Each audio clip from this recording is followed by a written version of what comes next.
Meltdown. Part 2 of our investigation of the orgy of greed and recklessness that drove the world into financial collapse. Only now are the hard questions being asked. Only now are the key players being held to account. In this hour, how the financial tsunami swept the world. The renegade executive who nearly destroyed the global financial system. Nobody knew just how big a casino AIG was running. And the Treasury Secretary who bailed out his old friends. The biggest welfare check in history had been paid to Wall Street. Behind closed doors, world leaders are at each other's throats. The reaction of the Europeans is very aggressive, very accusatory. Iceland is stabbed in the back by an old ally. Meltdown, the secret history of the global financial collapse.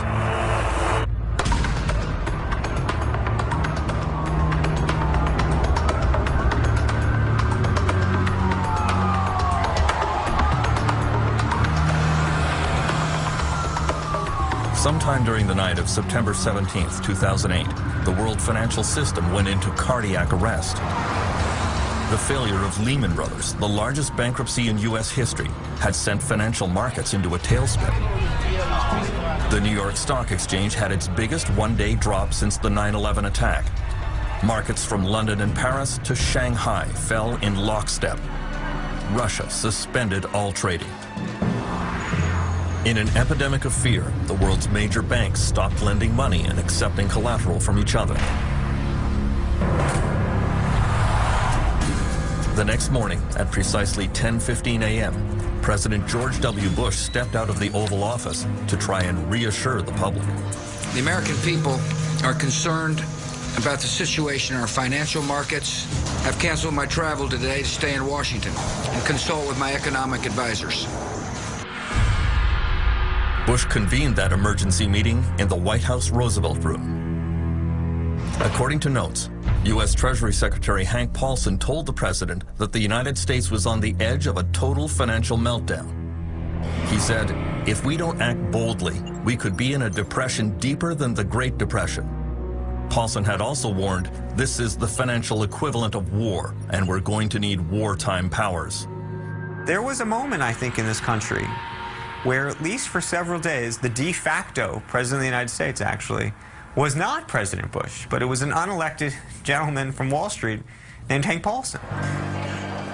Over the last 2 years, Hank Paulson has been summoned before numerous congressional investigations of the meltdown. Everyone realizes that the ruthless former CEO of Goldman Sachs played the leading role, and everyone wants to know why he did what he did. He was supposed to be the main free enterpriser in the Bush administration, but he ended up overseeing the greatest government intervention in the economy since the Great Depression. All investigations go back to his key decision in September 2008, the decision to allow Lehman Brothers to fail. In the White House on that Monday, Hank Paulson seemed almost flippant about the catastrophic bankruptcy. Good afternoon, everyone, and I hope you all had an enjoyable weekend. Yeah. He said that it was not the role of government to save private businesses. I never once considered that it was appropriate to put taxpayer money on the line in resolving Lehman Brothers. Not saving them is a little bit like saying, well, we're not going to put the fire out in your house because you caused the fire because you were smoking in bed. And the guy who lives next door will say, well, that's great for me when my house goes too because you're trying to teach this guy a lesson. The Lehman failure had repercussions around the world. Millions of people would lose their life savings. Pension plans were decimated. French Finance Minister Christine Lagarde would play a key role in the crisis. Although she was a close friend of Hank Paulson, she publicly called his Lehman decision horrendous. Vous savez, je l'ai dit pratiquement le lendemain matin de la décision. J'ai été à l'époque bien seul et parfois un peu critiqué. Je persiste à penser que c'était une mauvaise décision. Soudain, l'ensemble des établissements bancaires ont compris que personne n'était à l'abri et que toute banque pouvait tomber. À ce moment-là, l'ensemble des banques ont considéré que toutes leurs contreparties étaient en risque, peut-être, et elles ont bloqué tous les circuits de financement. Donc le crédit a cessé de fonctionner à ce moment-là. The immediate impact came in London, where the Lehman Brothers UK office had to instantly shut down operations. A lot of Lehman's trading was done through its subsidiary in London, and every Friday it would send all its cash back to New York. So on the Monday morning in London, there was no cash. The holding company had gone into Chapter 11, and there wasn't a penny to pay the staff. And that was about the worst way you could possibly close a bank. And so you had these pictures of staff just leaving with boxes full of files. The uncertainty on day one was huge and very damaging. Excuse me, sir, how are you feeling? How do you think? So all of these investors, not just in Europe and Asia, but in the United States and everywhere, all of a sudden have no access to this cash, no access to any of these assets, and have to start selling down their own assets at fire sale prices. And they're getting margin calls, and it's producing this sort of vicious circle. And that was something that I don't think anybody, both among the regulators and even the Wall Street CEOs, appreciated was going to be the reaction. In international financial markets, there was rising panic. It began to look as if many other banks could follow Lehman into the abyss. There was great uncertainty, too, about where this was going to end. It was really gut-wrenching uncertainty, and that is hard to accept. I mean, you deal with it, but you kind of go, where is the bottom here? Many governments blamed the United States.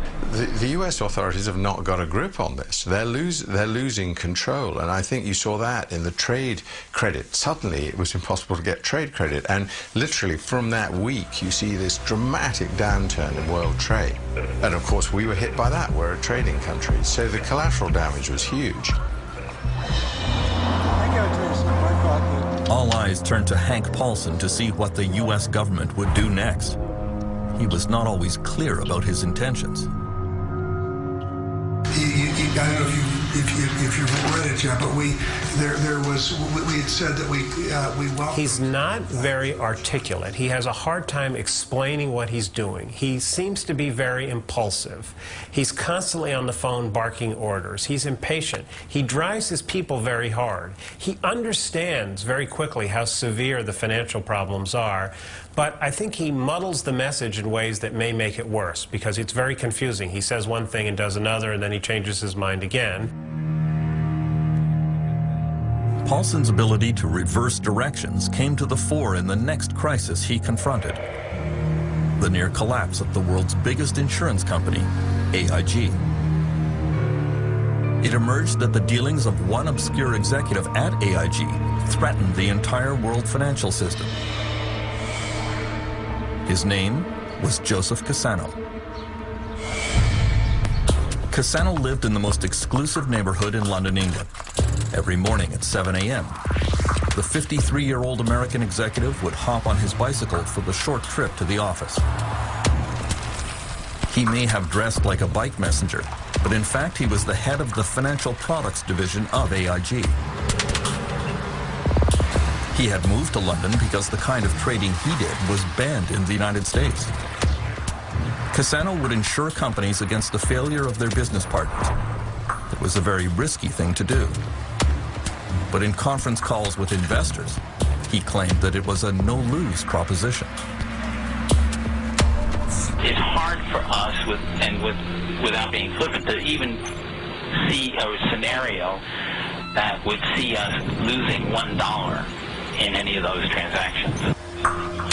Joseph Cassano's bet was that a lot of banks and mortgage companies around the world could never fail all at once. Of course, the downside was that if for any reason those products started to misperform, if the housing market crashed in a way that people hadn't seen in living memory, then of course AIG would face a very big bill. But Cassano, like many traders, didn't worry too much about that, and the terrible truth was that inside AIG, very few people other than Cassano himself and his particular unit had any idea what AIG Financial Products was up to.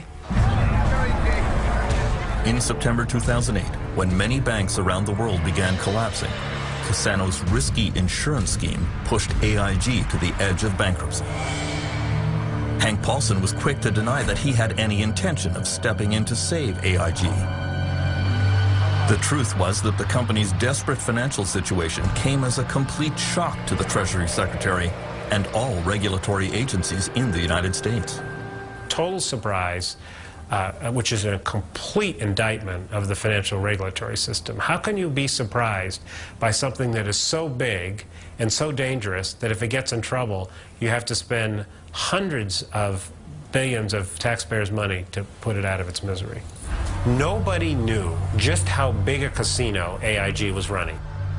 Reality was that AIG was such a monstrous creature with tentacles in so many parts of the financial system that if you had let AIG go down, you really would have been risking dragging the wider Western financial system with it. In the end, Paulson bowed to the inevitable and saved AIG with $85 billion of taxpayer money. Well, I think there was this sense of shock that AIG was being saved. I think also a sense of relief. I do think that at that point, people didn't realize how bad things really were, but thought that, boy, if AIG went, we would be in a lot more trouble. Can I ask you a question, please? Joseph Cassano was fired by AIG, but he walked away with $315 million. Sorry, we have no comment. Thank you.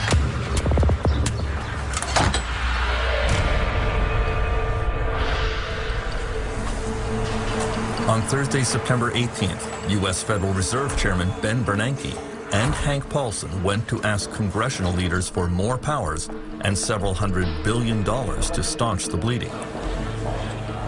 The meeting took place in the office of the most powerful woman on Capitol Hill, House Speaker Nancy Pelosi. Good evening. I'm very pleased to welcome the Democratic and Republican leadership of the House and Senate, as well as the... Bernanke speaks first. And, you know, Fed chairmen are usually kind of careful about predicting doom and gloom, because if they say they're going to be showers, everybody assumes it's going to be a hurricane. And he comes in and says, it's going to be a hurricane. He says that if you don't put some money up, taxpayer money to bail out the financial system, we'll have another Great Depression. And most of the members of Congress there are just completely stunned. Harry Reid, the majority leader, the senator from Nevada, says to him, well, how long do we have? And Bernanke says a couple of days. And Harry Reid says, the Senate of the United States does not flush a toilet in a couple of days. They really thought they were staring at the economic abyss. That's what was in front of them. And, you know, we focus so much on Lehman Brothers and AIG, but it was those next dominoes. It was Morgan Stanley going. It was Goldman Sachs going next. And after that, we were talking about General Electric, an American icon. Hank Paulson's telephone logs show that he was receiving calls from the head of almost every major corporation in America. Many of them, like Jeffrey Immelt of General Electric, worried that bankruptcy was just around the corner. Paulson realized that he had to pump government money into the financial system to allow banks to resume lending to consumers and to each other. He came up with a plan called TARP, the Troubled Asset Relief Program. The government would strengthen U.S. banks using taxpayer money to buy their questionable assets. We got to get this up to the hill quicker. We got to keep it simple, very simple. The proposal was not well received. Hank Paulson, who wasn't very good at dealing with Congress at the best of times, turned up with a very thin proposal of a similar kind to recapitalize the banks, but it wasn't well prepared. It was only 10 pages long, whereas most bills in Congress are 700 or 800 pages long. There was no account about how the money would be spent, and Congress turned down the plan. They didn't like it. You see, what has been holding up the deal... Ohio Congresswoman Marcy Kaptur voted against the bailout. I saw it as a means for Wall Street to take a very gun-shy Congress a few weeks before election and strike the fear of God into them and get anything you wanted out of them and essentially transfer all of the losses that they knew were happening to the public sector. No, Mr. Paulson, we're not going to do what you're asking us to do. The vote did not turn out as Hank Paulson expected. On this vote, the yeas are 205, the nays are 228. The motion is not adopted.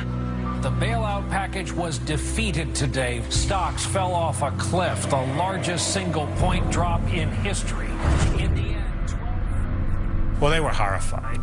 They thought that they had made the case that we were on the cusp of another Great Depression, and they couldn't believe that Congress wouldn't approve the money. They were stunned.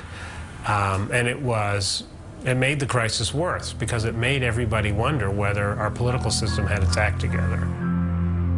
Hank Paulson said he never felt worse than when his proposal was voted down, and he began to show it.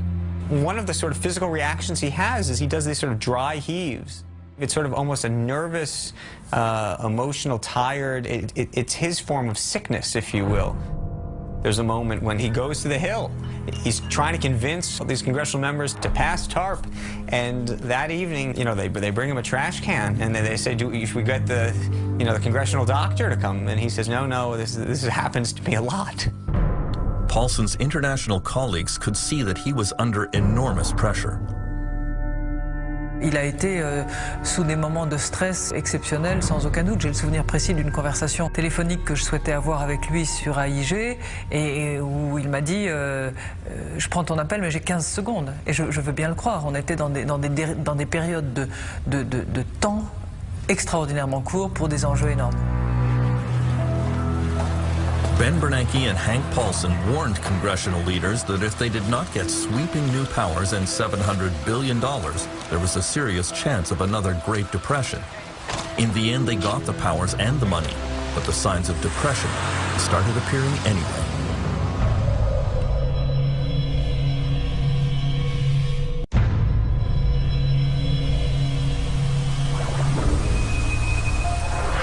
In the last few months of 2008, signs of economic depression appeared in many parts of the United States. There were over 1 million home foreclosures, the greatest share in California. 2 years later, the foreclosure rate is still increasing.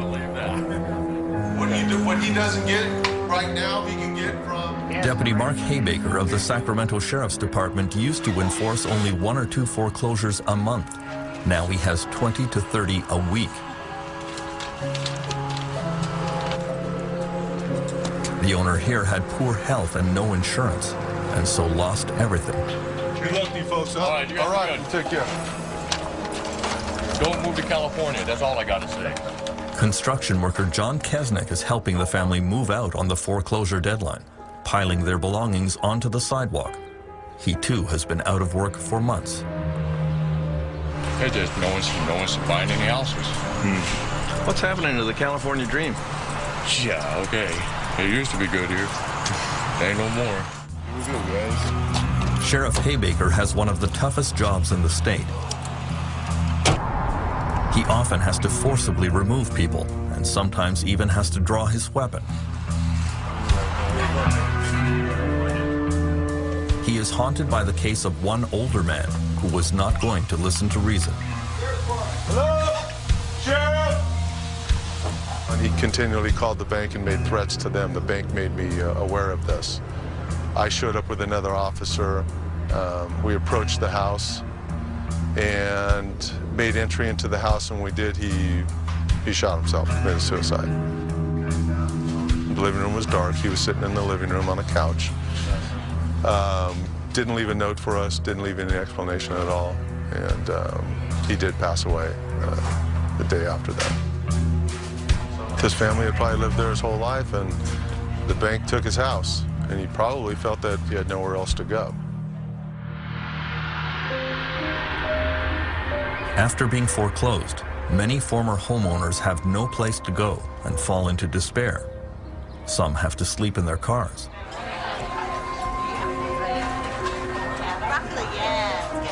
Single mothers Nicole O'Connor and Audrey Shrivener have just found places in the St. John's Women's Shelter in Sacramento. Both had been living in their cars for weeks with their children.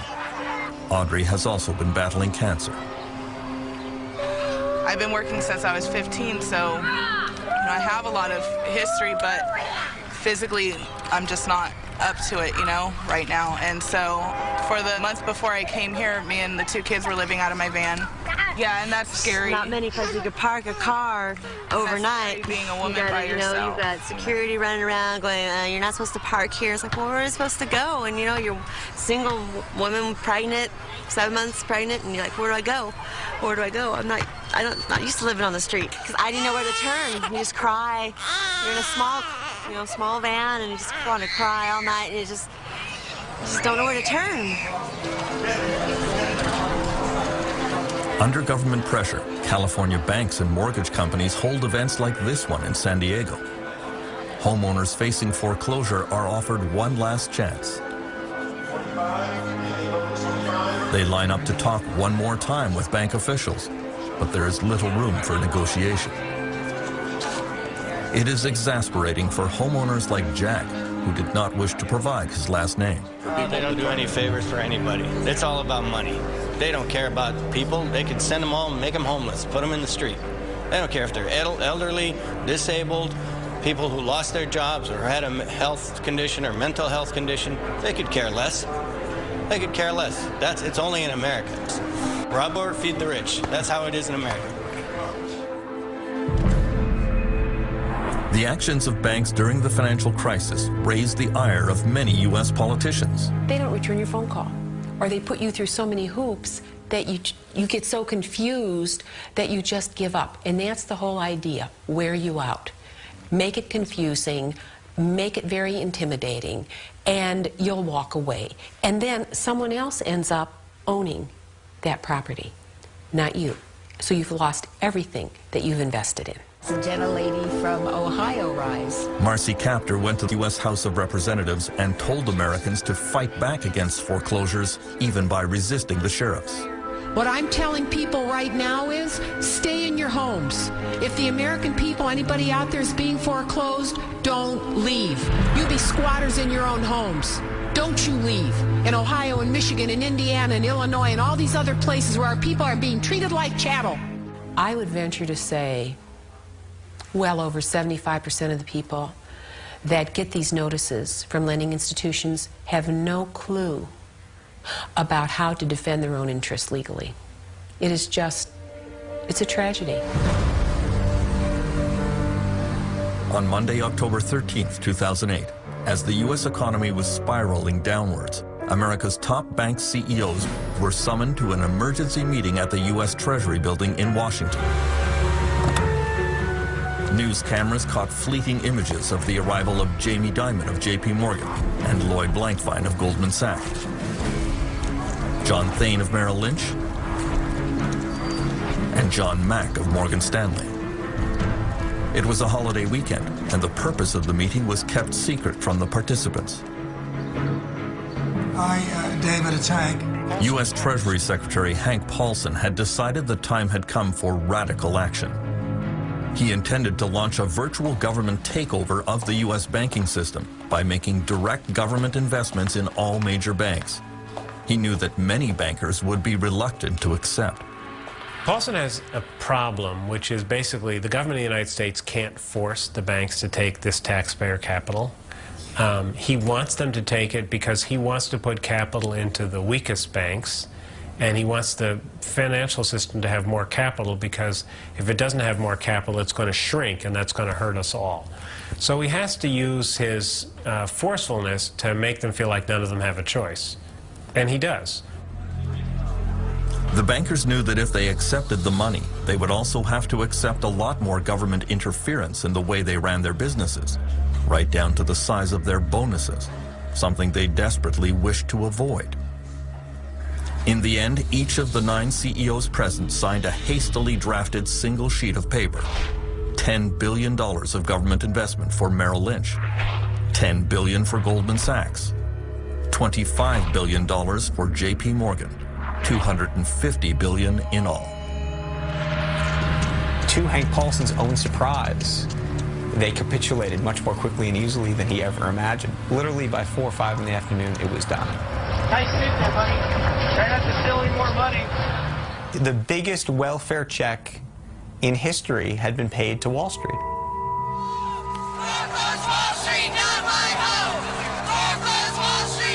Hank Paulson may have had sound financial reasons for doing what he did, but he had no idea what the public reaction would be. Protesters filled the streets denouncing bailouts for billionaire bankers.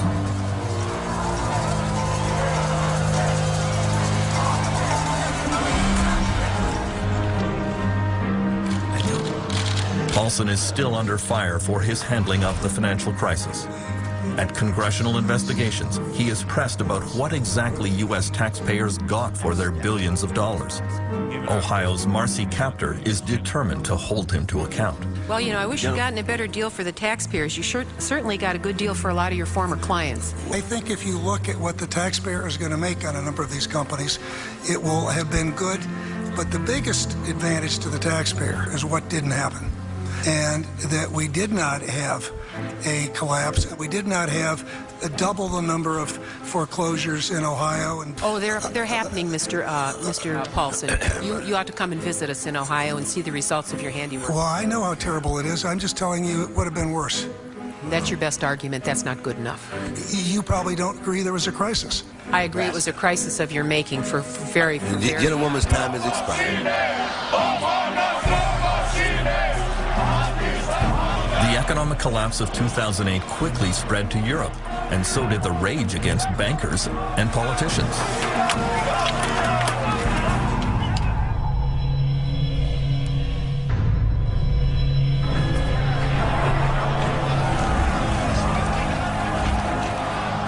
The 2 years since the financial meltdown have been marked by constant violent protests overseas. Police have fought pitched battles with demonstrators in London, in Italy, and in Lithuania. Protests in Greece began with farmers and quickly spread to civil service workers and students, all of whom are facing severe funding cuts because of the meltdown. From the very start, European governments stumbled in response to the turmoil.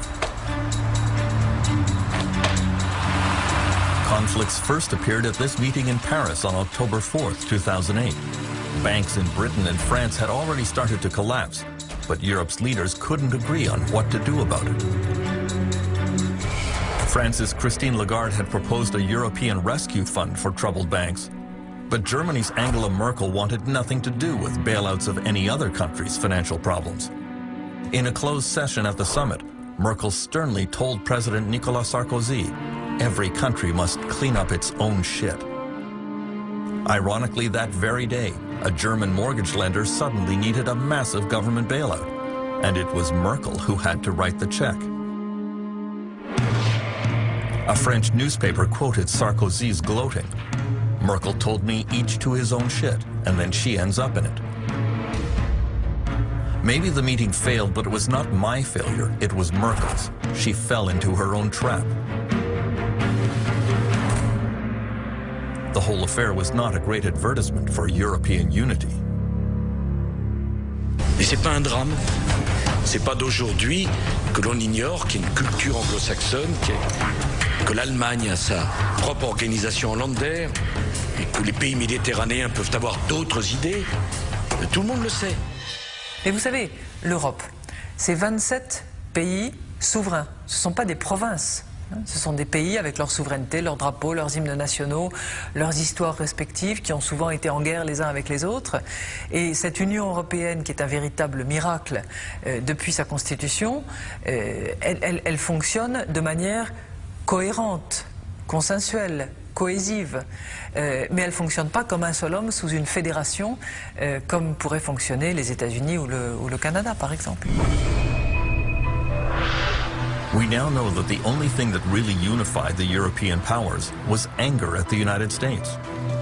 A tug of war played out behind closed doors when world finance ministers descended on Washington to confront the Americans in the first week of October 2008. That critical meeting was chaired by Hank Paulson. Hank started the meeting by saying, we're in a bad situation here. We have banks failing in the United States, banks failing in the United Kingdom. Some of the regional banks in Germany had failed. It was unclear that the markets would even open on the Monday, and we better deal with this. And that's a sobering conversation. French Finance Minister Christine Lagarde admits anti-American feelings were running high. Ce qui est certain, c'est que les dérèglements financiers, à partir d'un marché, le marché américain, et qui a son origine dans une bulle immobilière considérable, a déréglé l'ensemble des circuits financiers et a précipité l'ensemble de nos économies dans le monde en situation très difficile. The reaction of the Europeans is, for the most part, is very aggressive, very accusatory of the United States. You caused this because you let Lehman Brothers fail. I didn't think it was particularly useful. I mean, and I pointed out to some of my colleagues that a lot of the European banks were leveraged at 30 to 1 and 40 to 1, so they couldn't really be too critical of investment banks on Wall Street that were leveraged the same way. The G7 finance ministers met President Bush the next day at the White House. He acknowledged that the United States bore the chief responsibility for causing the crisis and promised that the U.S. would change its ways to help clean up the mess. The finance ministers left the White House with a new plan that was agreed to by all G20 finance ministers, the World Bank, and the International Monetary Fund. So by Saturday night, everybody in the financial world that had anything to say in government or in the central banks had endorsed the plan. I think actually that's quite positive news in terms of world government. Former Canadian Prime Minister Paul Martin says world leaders were struggling with how the game of international finance had changed. The best example, I think, in many ways is, is this person buys a house in California, pays twice as much as he can afford and twice as much as the house is worth on the basis that the value of the house is going up. He gets a subprime mortgage, and it defaults. And what happens as a result of his default? Asian markets crater, and municipalities in northern Norway are declaring bankruptcy. That is an interconnectedness which I don't think anybody fully understood. Far from the corridors of power, some countries were immediately devastated by the global financial collapse. Iceland was headed for bankruptcy and ruin.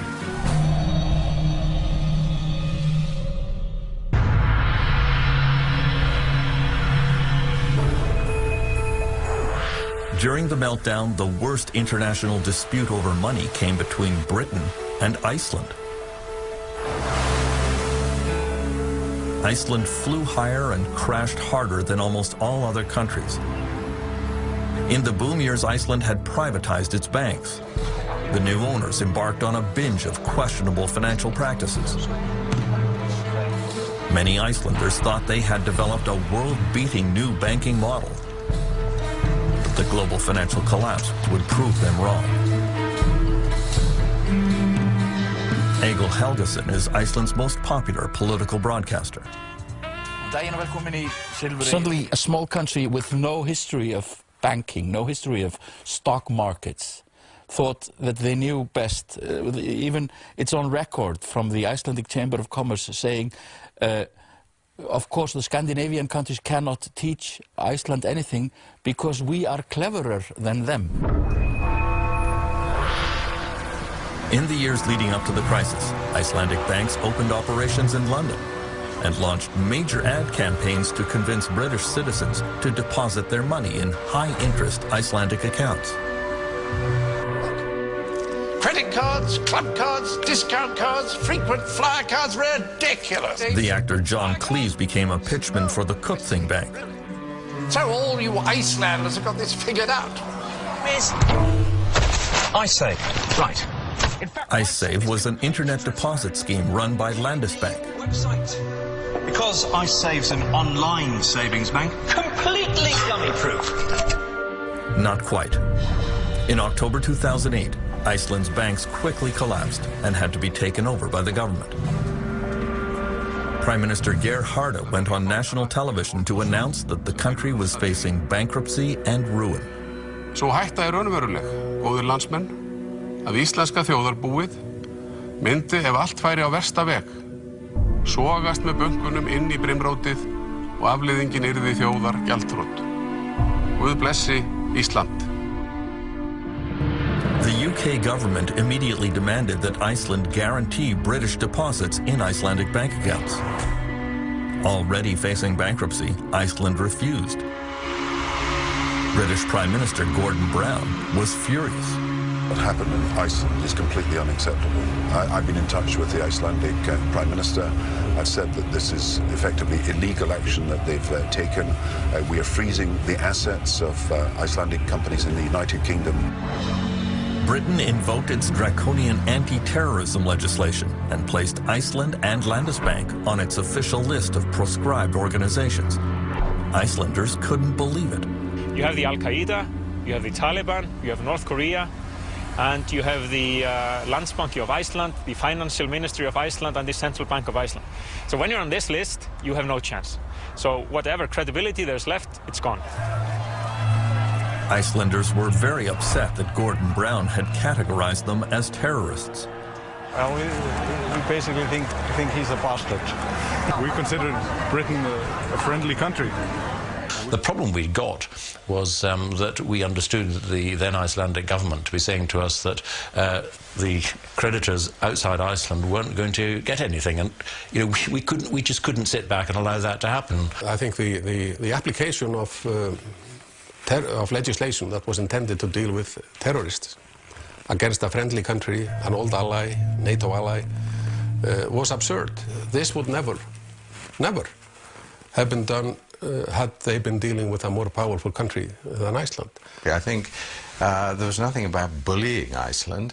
I mean, Iceland had allowed these banks to develop and to ruin themselves and ruin the country. Things are clearly tough for our US and our global viewers, but look on the bright side, you could be in Iceland. Et en Islande, une nouvelle banque a été placée sous tutelle de l'État aujourd'hui. C'est la troisième. Iceland, the financial system there teetered on the brink of collapse today. The scale of the crisis, the government's taken out these full-page ads reminding people to remember their loved ones, to think of their children. This is also sort of the end of an illusion that has sort of collapsed, because for a while everybody thought that they would be living in a famously rich society where everybody was moving around money, and we have to sort of reinvent ourselves as a nation. The financial meltdown triggered an epidemic of unemployment around the world. Perhaps the most astonishing collapse was in China.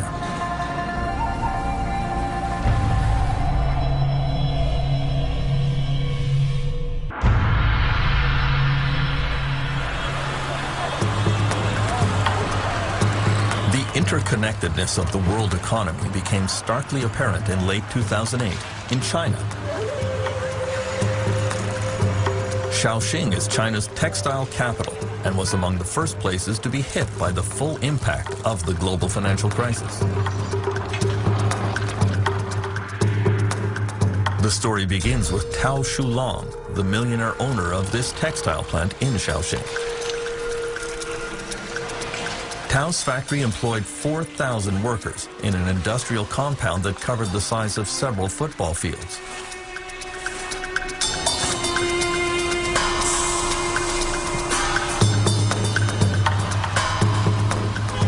Tao drove around town every day showing off his latest Mercedes, and he was widely seen here as an advertisement for the new China.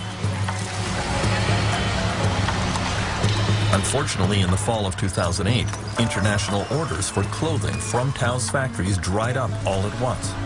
Foreign customers told him they couldn't even pay for the shipments he had already exported. Tao quickly became desperate. He had no cash reserves to pay his workers, and there was no way under Chinese law that he could file for bankruptcy protection from his creditors. And so late one night in October, Tao sold his Mercedes, burned the financial records of his companies, and disappeared into the night.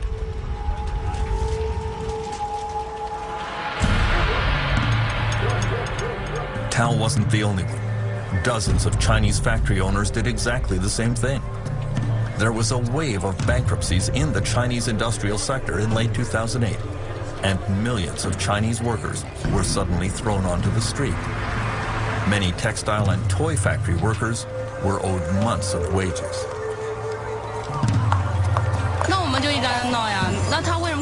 We just want to be paid what we deserve, and we are not asking for anything that we do not deserve. The thing to remember about Chinese industry and Chinese companies is that they're highly reactive and responsive.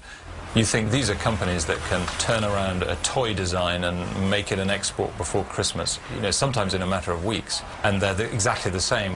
When orders start falling off, they close very quickly, and there is sort of instant reaction to lack of profitability, which is fire all the workers. It's a very brutal form of capitalism. Someone got on the roof to jump, this woman says, but the police just said, go ahead. Other workers reveal they haven't eaten for 2 days. Han Dongfang is a labor activist in Hong Kong who hosts a hotline radio show devoted to workers' rights. He says China's labor unions were of no help to the laid-off workers because those unions operate as virtual branches of the government. They never thought how to represent the workers, how to help the workers. So therefore, everything they react in a way that the workers don't really need. By Christmas 2008, there were an estimated 15 million unemployed workers in China. Thousands of factories had closed suddenly. Demonstrations broke out in several cities. Some police cars were overturned. Millions of angry workers demonstrating in the streets is about the worst nightmare for China's communist government. The interesting thing is that the Communist Party was extremely worried that that might happen, and it's always worried because its legitimacy, the legitimacy of the Communist Party of China, depends absolutely on delivering economic growth. And if you talk to Communist Party officials, they will admit that. They'll say, look, if we don't deliver economic growth, there's nothing else, because we're clearly not really communist anymore ideologically.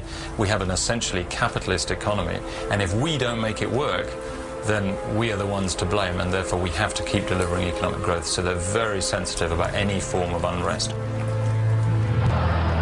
The 2008 demonstrations echoed the notorious Tiananmen uprisings of 1989, when Chinese citizens lost their fear of dictatorship and stood up to the communist government.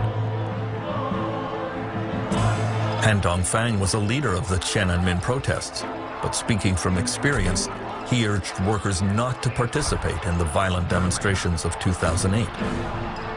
One of the lessons I learned from 1989, the huge, massive street action, looks powerful, yes, but after the crackdown, everybody disappeared.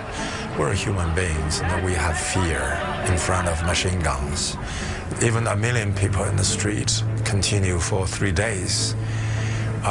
That power is not really reliable. The Chinese Communist government quickly suppressed the demonstrations there.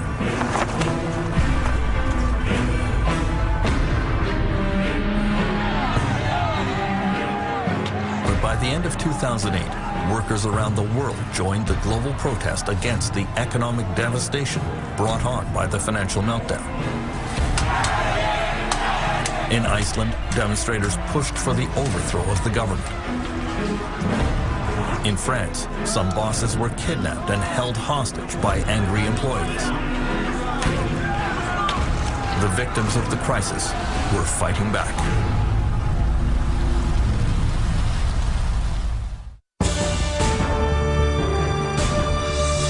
Next time on Meltdown. Out of work and out of patience, the newly unemployed aim their fury at the boss. While CEOs make do on less enormous salaries, 10 cities and soup kitchens are still growing. It's getting worse, and it could get a lot worse. Those who can least afford it are paying the price.